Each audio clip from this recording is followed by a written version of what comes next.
Welcome back to the channel. We are talking about Ausar Thompson today, who has returned for the Pistons and is playing his ass off. His defense has been phenomenal, and he's guarding everyone from Anthony Edwards. We're going to talk about his movement skills the entire video. First of all, incredible evading screens. Look at him kind of dip his hip and his shin around this screen to maintain momentum, and he's able to stop on a dime. He does get beat a little bit right there, but he's so explosive and big and long that he can make impact contests, even though he, might get turned off of the ball a little bit. They had him, just plucking guys from the top of half court. They'll just place him there and he'll make plays like he's playing a, freelance zone in high school basketball or something. And sometimes he'll even switch on to Nikola Jokic and body him up and force him into a miss. And if you're enjoying what you're seeing so far, make sure to leave a like, comment, subscribe, all that good stuff. Really appreciate your support. Still on our way to 10K subscribers, so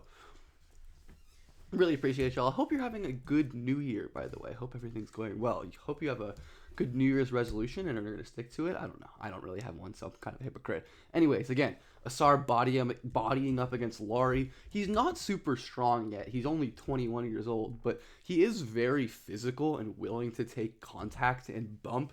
He's going to get knocked back sometimes, and he's going to foul sometimes. He definitely does have some fouling issues at this point, especially guarding the ball. But look at him stay with Jaren. He's going to foul him at the end, but this is just like a dumb, kind of inexperienced foul. Jaren makes a tough shot because he's playing incredible basketball, but look how low to the ground Ausar is, his center of gravity. He goes for the steal.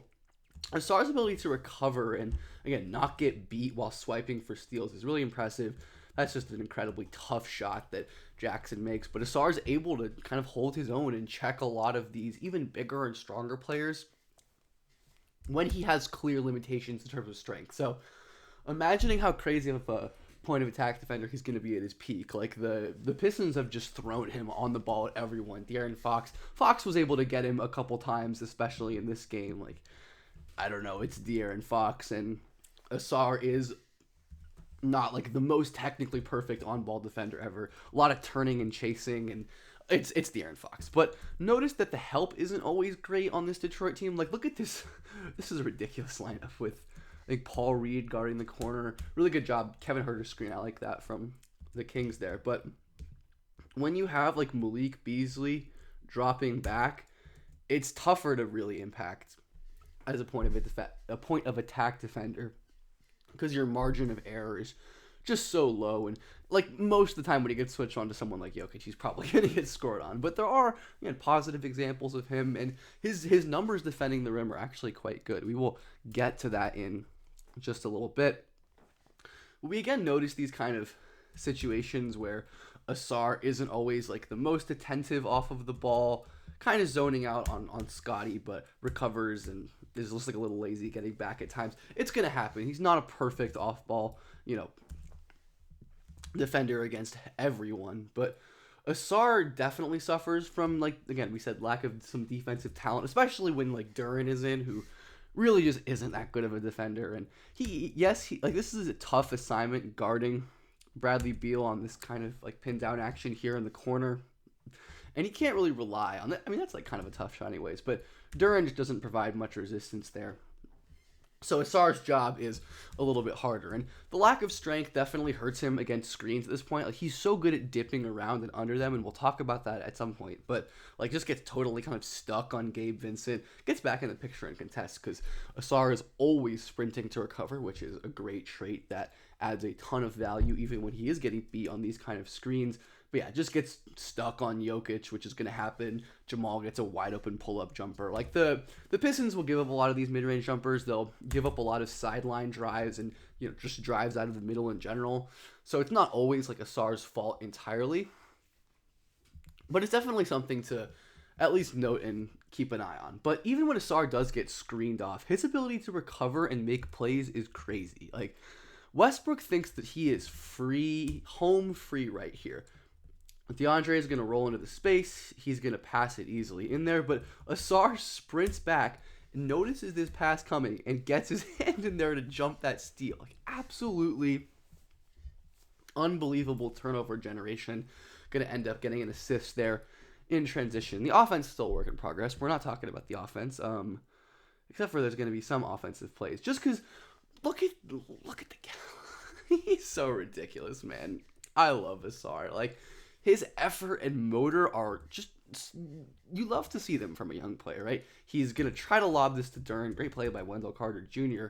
And instead of, sluggishly getting back, sprints and just glides up the floor to rear view block Jalen Suggs right there. He is just an unbelievable athletic talent with that speed. And he is able to kind of play aggressively, in part because of Cade Cunningham. And I think as the Pistons core, where it's Cade, Ausar's an amazing defender, Cade's a great defender, Ron Holland should be a great defender, Stewart, they have good defensive pieces. So Ausar's going to run Anthony Edwards off the line here because he can't miss a three right now.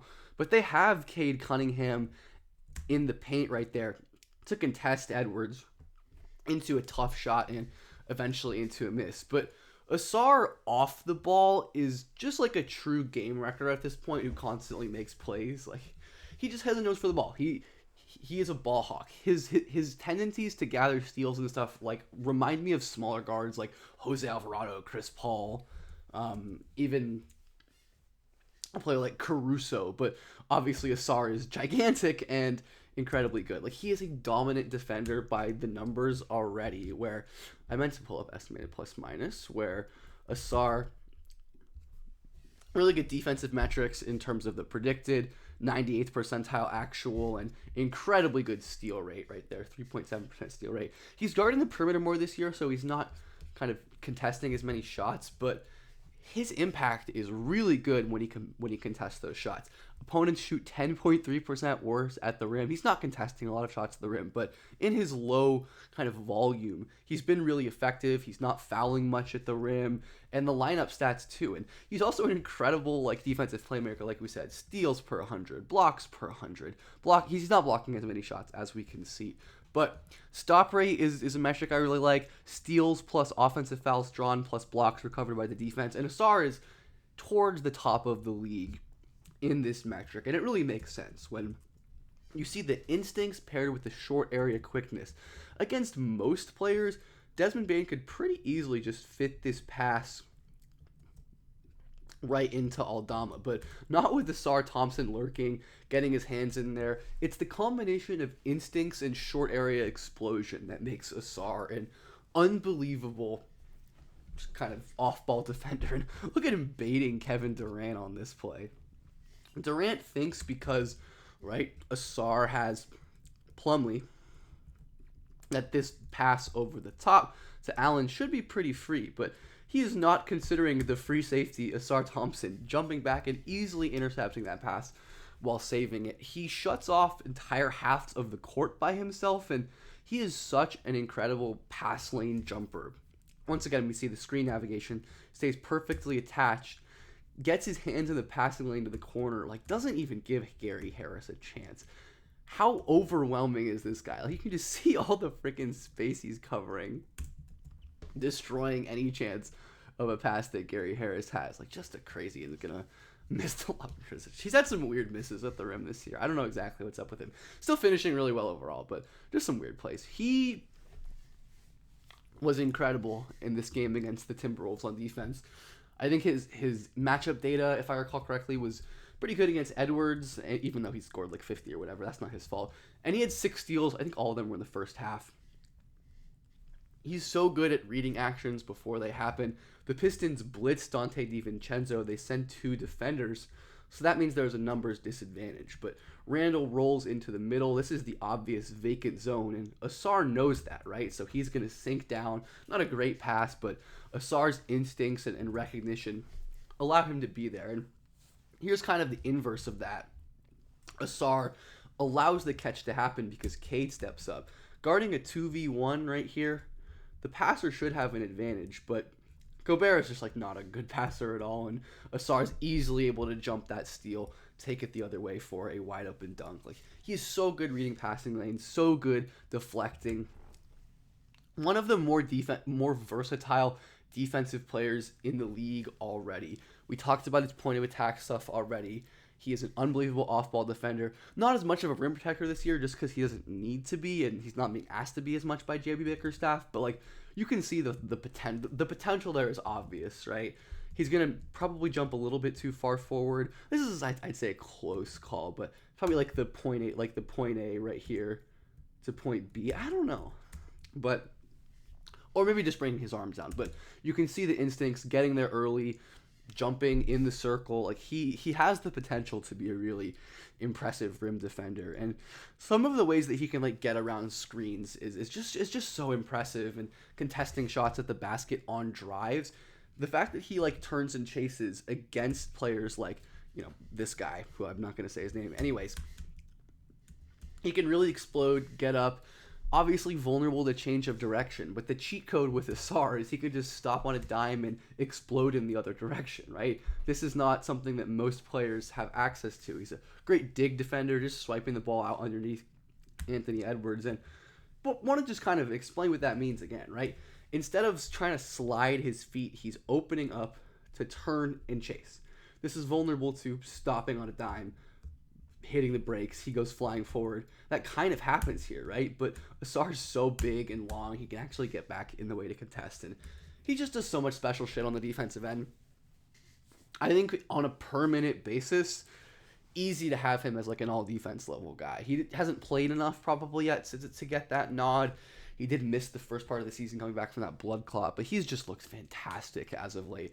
Offense, like we said, still work in progress, but the Pistons, I think, are like 9-6 when he's been playing.